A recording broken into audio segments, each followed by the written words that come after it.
नमस्कार, मैं हेना प्रसून बहुत बहुत स्वागत करती हूँ आप सबों का अपने चैनल हेना प्रसून एस्ट्रोलॉजी में। ज्योतिष के इस नए कार्यक्रम में आप सबों का स्वागत करते हुए मुझे बहुत खुशी हो रही है। और आइए जानते हैं आज के नए कार्यक्रम में नया क्या है। मुझे बताते हुए बहुत खुशी हो रही है कि सचिन सर और शिशिर जी के साथ हमारी वृहद चर्चा लघु पराशरी पर जारी है और आज हम आगे के श्लोकों की चर्चा करेंगे। बहुत स्वागत है सचिन सर का, बहुत स्वागत है शिशिर जी का। नमस्कार हिना जी, और एक बार फिर से धन्यवाद आपका और आपके सभी दर्शकों का जिन्होंने इस प्रोग्राम को इतना पसंद किया, और उन्हीं के ही प्रेरणा सूत्र से हम इस प्रोग्राम को आगे बढ़ाते हैं। 20वां श्लोक संख्या 20, केंद्र त्रिकोणाधिपयो रेकत्वे योग कारको अन्य त्रिकोण पतिना संबंधो यदि किम परम। क्या कह रहे हैं जी। कि केंद्र अधिपति यानी केंद्र का लॉर्ड अगर वो त्रिकोण का भी लॉर्ड बन जाए, जो हम पराशर में पढ़ते हैं भैया योग कारक ग्रह हो गए, तो वो यहाँ पे फर्स्ट टाइम लघु पराशरी में यहाँ पे उल्लेख किया है कि केंद्र का लॉर्ड जो है वो त्रिकोण का भी लॉर्ड बन जाए जी, तो वो सिंगल प्लैनेट योग कारक है। उसको किसी की जरूरत नहीं है। अच्छा, इतना अपने आप में सक्षम है सर। अपने आप में योग कारक है। जैसे कि कर्क लगन में मंगल केंद्र और त्रिकोण का लॉर्ड बनता है, या फिर मकर लगन के लिए शुक्र केंद्र और त्रिकोण का लॉर्ड बनता है, ठीक है। या फिर लग्न में भी सर मंगल बनते हैं, या फिर वृषभ लगन के लिए शनि केंद्र और त्रिकोण के लॉर्ड बनते हैं। तो ये सिंगल प्लैनेट ही योग देने के फल देने के लिए काफी हैं। इनको किसी दूसरे ग्रह के साथ युति या योग करना जरूरी नहीं है, ठीक है। दूसरी लाइन क्या कह रही है कि अब ये योग कारक ग्रह, योग कारक मतलब जो कि केंद्र और त्रिकोण दोनों की लॉर्डशिप लिए हों, इनके साथ अब दूसरा त्रिकोण जुड़ जाए तो ये योग अब परम योग बन गया, ठीक है। मैं वापस यदि किम परम, किम परम, अब बात ही मत करिए, अब तो परम हो गया। किस तरह का परम हो गया, किस तरह का परम हो गया, उसका कोई लिमिट नहीं है। देखिए, जैसे मैं आपको वापस श्लोक पढ़ता हूं आपके दर्शकों के लिए जी। केंद्र त्रिकोणाधिपतयो ग्रेक्यत्वे योग कारको, मतलब केंद्र त्रिकोण अधिपति खुद ही हो जाएं, सेल्फ हो जाएं, तो वो योग कारक होते हैं।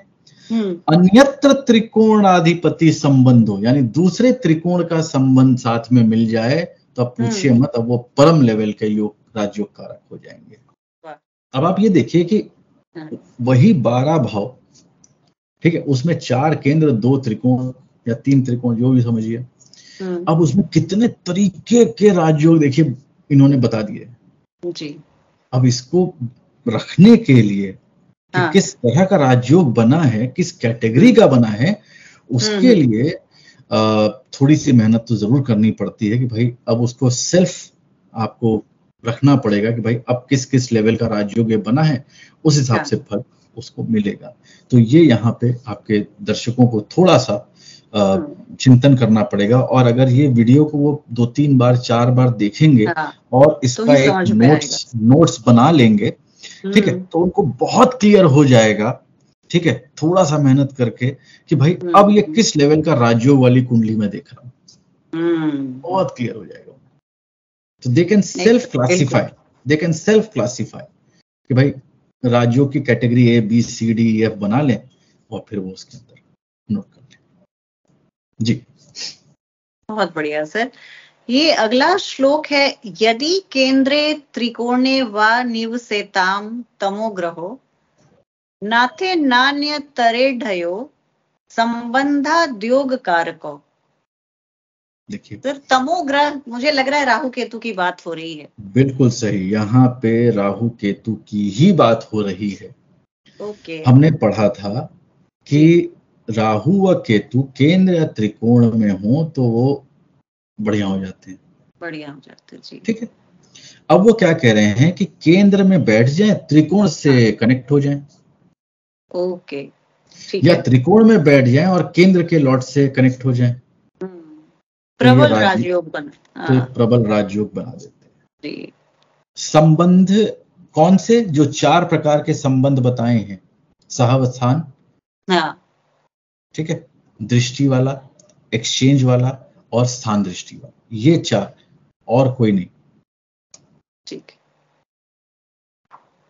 तो ये राहु जो केतु है से बनने वाले राजयोग तो सर बहुत प्रभावशाली परिणाम देते हैं जी। जी जी जी, जी। सर ये श्लोक संख्या 22 है। धर्म कर्माधीनेतारो रंध्र लाभाधिपो यदि तयोः संबंध मात्रेण न योगम लभते नरः।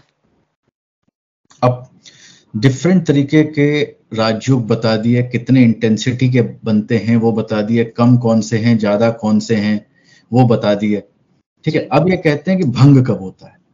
ठीक है, तब राजयोग बन भी गया तो भंग, हाँ कैसे भंग होगा?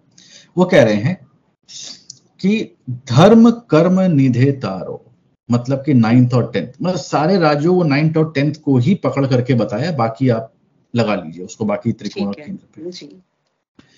ठीक है, अगर इनके बीच में 8th लॉर्ड आ जाए, रंध्र लाभ अधिपो, रंध्र मतलब 8th लॉर्ड, लाभ मतलब 11th लॉर्ड।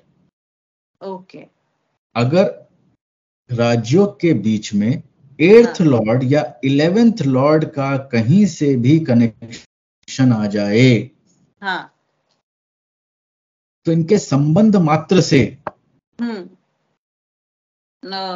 ये योग भंग हो जाता है। क्यों? क्योंकि अष्टम सर्वश्रेष्ठ पापी है और 11th जो है वो अपने कैटेगरी में सर्वश्रेष्ठ पापी है। तो जो 2 सर्वश्रेष्ठ पापी ग्रह हैं, अगर उनका संबंध आ जाए किसी भी तरीके से, तो योग भंग हो जाएगा। ये जो है यहाँ पे बोला गया। अब इसको जो है अगर मैं देखूं कि 9th 10th लॉर्ड का राजयोग है, अब उसके ऊपर 3rd लॉर्ड की दृष्टि पड़ जाए या कनेक्ट हो जाए, तो क्या राजयोग पूरी तरह भंग होगा?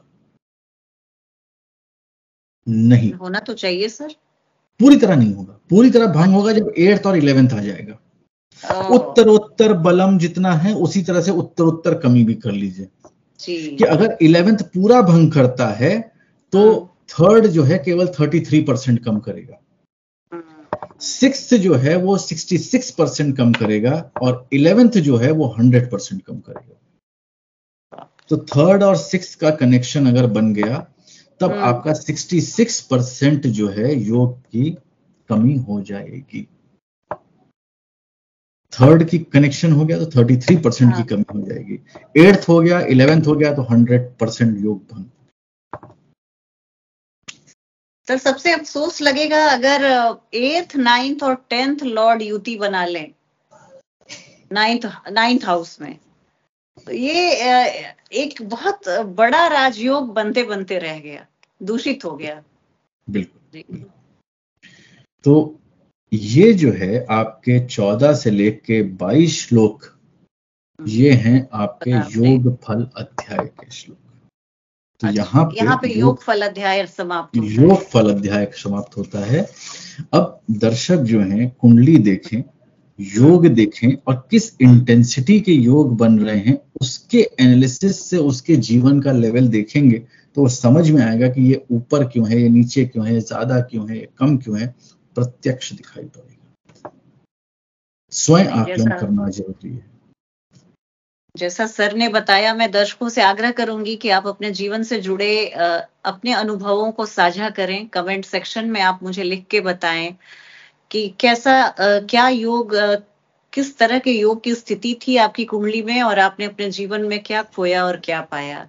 आपके अनुभव को सुनकर हमारी भी जानकारी बढ़ेगी, हमारा भी नॉलेज बेस बढ़ेगा। तो मेरा दर्शकों से अनुरोध है कि अगर वो अपने प्रियजनों के या स्वयं के कुंडली में अगर वो ये देख सकें और अगर वो एक्सपीरियंस शेयर कर सकें तो हम लोग को बहुत प्रोत्साहन मिलेगा और हम लोग का जो ये एफर्ट है हम लोग को लगेगा कि हाँ, इसको प्रत्यक्ष रूप में आपने समझा और इसको आपने लगा करके देखने की कोशिश करी, तो हम लोग के एफर्ट्स को बहुत बल मिलेगा, हमको बहुत अच्छा लगेगा, हम लोग और प्रेरित होंगे इस तरह की ज्ञान और बातें जो हमारे ऋषियों मुनियों ने लिखी हैं भारतवर्ष में, वो आप तक पहुंचाने में हम लोगों को और अच्छा लगेगा।